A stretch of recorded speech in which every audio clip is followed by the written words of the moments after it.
Hello everyone, कैसे हैं आप सभी। मैं अजीत सिंह स्वागत करता हूं आपका हमारे यूट्यूब चैनल हेलो स्कूल में।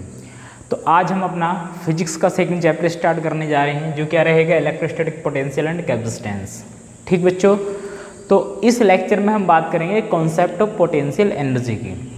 हम आज का जो लेक्चर रहेगा हमारा छोटा हो सकता है, लेकिन इसमें हम बात करेंगे पोटेंशियल एनर्जी के कॉन्सेप्ट की, जिससे कि आपको पूरा लेक्चर अच्छे से समझ में आए। मीन्स ये जो लेक्चर है इस पोटेंशियल एनर्जी की कॉन्सेप्ट या फिर जो भी कॉन्सेप्ट आपको बताया जाएगा उसी पर बेस्ड रहेगा पूरा चैप्टर। ओके, पूरे चैप्टर में अलग अलग डेरिवेशन के लिए अलग अलग कैलकुलेशन हो सकती है, लेकिन कॉन्सेप्ट हम एक ही यूज़ करेंगे।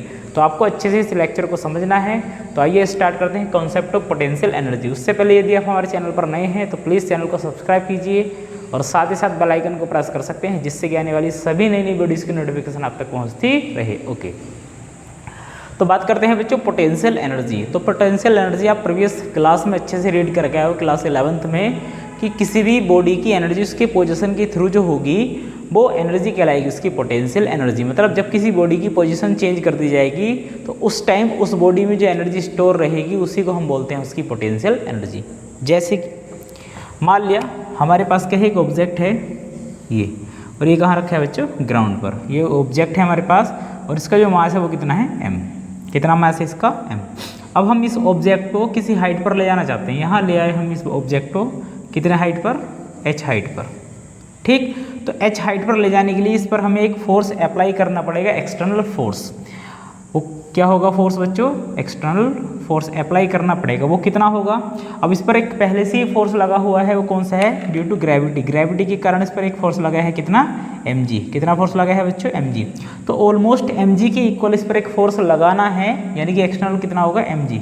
अब ऑलमोस्ट मैं क्यों कह रहा हूँ, अगर इसको हमने mg के बिल्कुल एग्जैक्टली इक्वल लगा दिया, मान लिया mg कितना है हमारे पास, 10 न्यूटन है। अगर मैं इस पर 10 न्यूटन का फोर्स लगाऊं तो दोनों फोर्स मिलकर क्या बनाएंगे, बैलेंस फोर्स। मतलब टोटल फोर्स कितना होगा, 0।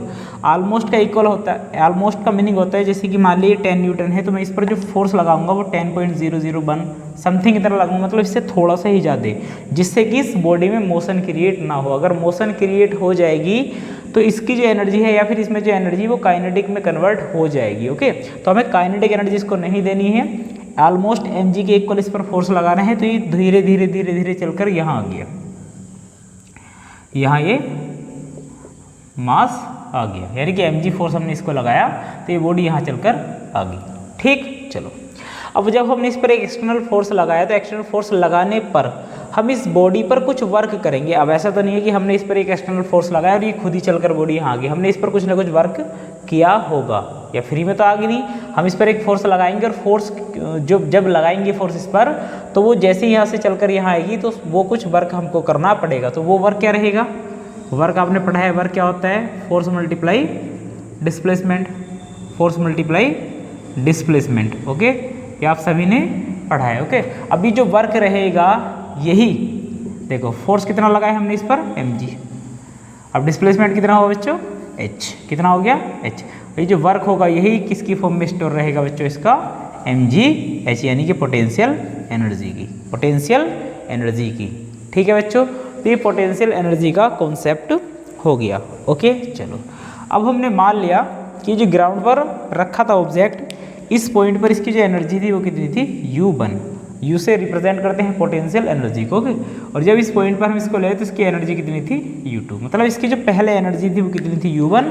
और जब हमने इस पर एक एक्सटर्नल फोर्स लगाया, इसकी पोजीशन चेंज होगी तो इसके एनर्जी के या फिर पोटेंशियल एनर्जी के मैग्नीट्यूड में क्या आ गया, चेंज, और वो कितना हो गया, U1 से U2। तो पोटेंशियल एनर्जी में कितना चेंज हुआ ग्राउंड से h हाइट तक जाने में, तो जो चेंज होगा पोटेंशियल एनर्जी में वो किसके इक्वल रहेगा, वो किसके इक्वल रहेगा। देखो, जब पोटेंशियल में चेंज हुआ है फिर पोटेंशियल एनर्जी किसकी फॉर्म में स्टोर रहेगी, वर्क की। किसकी फॉर्म में स्टोर रहेगी, वर्क की। तो जो पोटेंशियल एनर्जी में जो चेंज आएगा वो किसके इक्वल रहेगा, वर्क के। किसके इक्वल रहेगा, वर्क के। मतलब जो वर्क रहेगा वो change in the potential energy के इक्वल हो जाएगा। ओके, तो ये पोटेंशियल एनर्जी हो जाएगी हमारी। क्या आप इतनी बात समझ में आ रहे हैं, ठीक। अगर मैं आपसे कहूँ कि किसी पर्टिकुलर पॉइंट पर पोटेंशियल एनर्जी क्या होगी, इस बॉडी की किसी पर्टिकुलर पॉइंट पर पोटेंशियल एनर्जी क्या होगी, जैसे कि U1 की वैल्यू कितनी रहेगी या U2 की वैल्यू कितनी रहेगी, तो किसी पर्टिकुलर पॉइंट पर पोटेंशियल एनर्जी की किसी पर्टिकुलर पॉइंट पर एनर्जी को फाइंड करने के लिए हमें एक पॉइंट को रेफरेंस पॉइंट मानना पड़ेगा, मतलब जिसके रेस्पेक्ट में हम पोटेंशियल एनर्जी फाइंड आउट करते हैं। तो रेफरेंस पॉइंट हम किसको मानते हैं? जब हम ग्राउंड पर पोटेंशियल एनर्जी फाइंड करते हैं तो रेफरेंस पॉइंट हम ग्राउंड को ही मान लेते हैं। और तुमको पता है कि ग्राउंड पर जो पोटेंशियल एनर्जी होती है वो कितनी होती है? 0, क्योंकि वहाँ हाइट ग्राउंड से कितनी होती है? 0। ओके, तो ग्राउंड को क्या मान लिया? Reference point. जब रेफरेंस पॉइंट हम ग्राउंड को मान चुके हैं तो ग्राउंड पर यानी कि जो U1 एनर्जी रहेगी वो कितनी हो जाएगी? 0। ओके, कितनी हो जाएगी? 0। ठीक, अब किसी हाइट पर एनर्जी कितनी हो जाएगी? U2। तो U2 की वैल्यू हम निकाल सकते हैं। हम अब इस फॉर्मूले में रखेंगे तो W बराबर कितना आएगा बच्चों? U2, U1 कितना आ जाएगा? 0। तो मतलब W कितना आ जाएगा? U2, मतलब वर्क जो होगा वो कितना आ जाएगा? U2। अगर हम यहाँ इसकी डेफिनेशन की बात करें तो डेफिनेशन क्या होगा?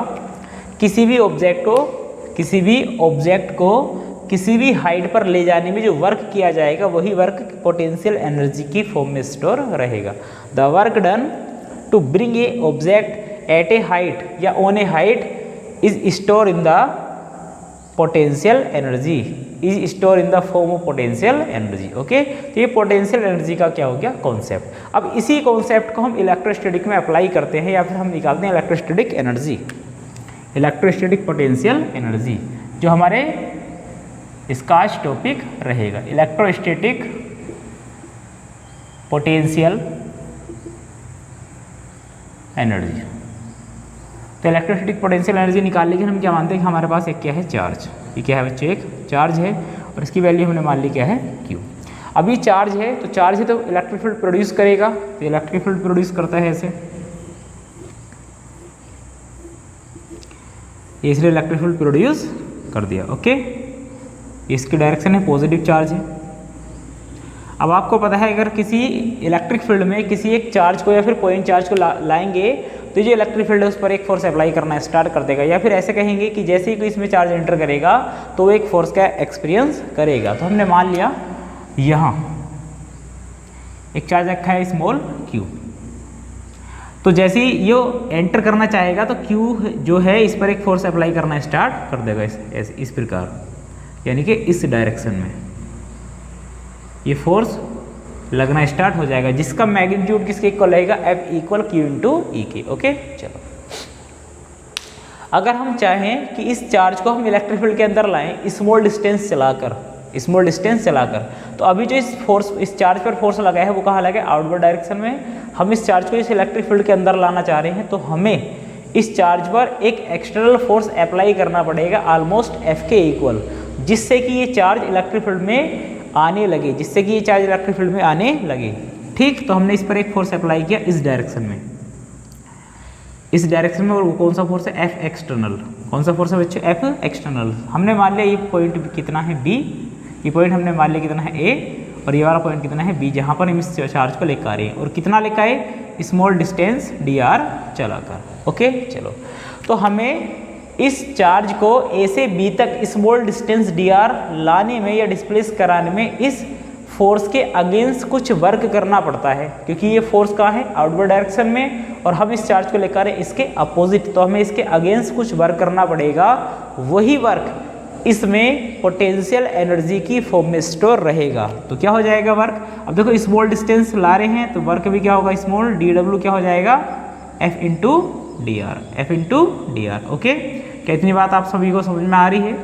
ठीक, आई होप कि आपको ये बात समझ में आ रही होगी। चलो, अब हमने मान लिया कि जो पॉइंट A और B है काफ़ी डिस्टेंस पर हो। अभी क्या था? स्मॉल डिस्टेंस dr पर। अब हम मान रहे हैं कि ये जो पॉइंट हैं A और B बहुत अधिक दूरी पर है, तो बहुत अधिक दूरी पर है तो वर्क क्या होगा? यानी कि जो पोटेंशियल है, जो फोर्स है वो अधिक लगाना पड़ेगा, तो वर्क भी क्या होगा? अधिक ही होगा। ठीक, तो यहाँ से D हटेगा, ये W कंप्लीट, यानी कि बहुत अधिक डिस्टेंस वालों के लिए क्या हो जाएगा? D हट के उधर जाएगा इंटीग्रेशन में, और हो जाएगा F × dr। ओके, तो ये हो जाएगा वर्क, और इसकी लिमिट क्या हो जाएंगी? A से B। क्या इतनी बात समझ में आ रही है आप सभी को?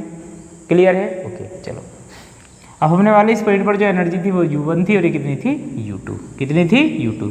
तो वर्क किसके इक्वल रहेगा? U2 - U1, या फिर इसको कह देंगे A, और ये हो जाएगा B, ये हो जाएगा UB - UA। अभी हमने बात की थी यहाँ एक पर्टिकुलर पॉइंट पर पोटेंशियल एनर्जी फाइंड करने की, ठीक, तो हमें यदि ए और बी पर एक पर्टिकुलर या ए और बी में से किसी पर्टिकुलर पॉइंट पर पोटेंशियल एनर्जी फाइंड करनी हो तो हम क्या करेंगे, इस पर एक रेफरेंस पॉइंट मान लेंगे। क्या मान लेंगे? एक रेफरेंस पॉइंट। तो हमने मान लिया कि यहाँ जो रेफरेंस पॉइंट है वो क्या है? इन्फाइनिटी। क्या है? इन्फाइनिटी। अब यह एक चार्ज रखा है, यहाँ एक क्या रखा है? चार्ज। और हम ये क्यू चार्ज को कहाँ ले जाएं? इन्फाइनिटी पर। तो इस इलेक्ट्रिक फील्ड की स्ट्रेंथ इतनी नहीं होगी कि ये इन्फाइनिटी पर रखे चार्ज पर क्या लगाने लगे? फोर्स। मतलब यहाँ जो फोर्स की वैल्यू होगी वो क्या हो जाएगी? नेग्लिजिबल हो जाएगी। क्या हो जाएगी बच्चों? नेग्लिजिबल। मतलब उस पॉइंट पर जो पोटेंशियल एनर्जी होगी ऑलमोस्ट कितनी हो जाएगी? जीरो। कितनी हो जाएगी? जीरो। तो हमने मान लिया रेफरेंस पॉइंट ए क्या है? इन्फाइनिटी। तो यू इन्फाइनिटी की वैल्यू क्या हो जाएगी? जीरो। तो यहाँ रखेंगे वर्क कितना हो जाएगा? यू वी, और यू इन्फाइनिटी कितना हो जाएगा? जीरो। तो डब्ल्यू कितना हो जाएगा, यानी कि वर्क कितना हो जाएगा? U V. अब यहाँ से इसकी डेफिनेशन की बात करें तो क्या हो जाएगा? किसी भी चार्ज को इन्फाइनिटी से इलेक्ट्रिक फील्ड के अंदर लाने में जो वर्क किया जाएगा वही वर्क क्या कहलाएगा? Potential energy. ओके, तो मैं प्रॉपर डेफिनेशन की बात करें तो मैं यहाँ लिखे दे रहा हूँ, ये है इलेक्ट्रोस्टैटिक पोटेंशियल एनर्जी की डेफिनेशन। चलो यहाँ लिखते हैं, तो इसको लिखेंगे the work done to bring a charge from infinity to a certain point in the electric field is stored in the charge as electrostatic potential energy. I hope कि आपको ये बात समझ में आई होगी। तो बच्चों आज का लेक्चर यहीं फिनिश करते हैं। हम कल बात करेंगे नेक्स्ट टॉपिक की। यदि आपको वीडियो अच्छी लगी तो लाइक करना, शेयर करना और चैनल को सब्सक्राइब करना ना भूलें। जब तक के लिए ऑल द बेस्ट। मिलते हैं एक नई वीडियो के साथ।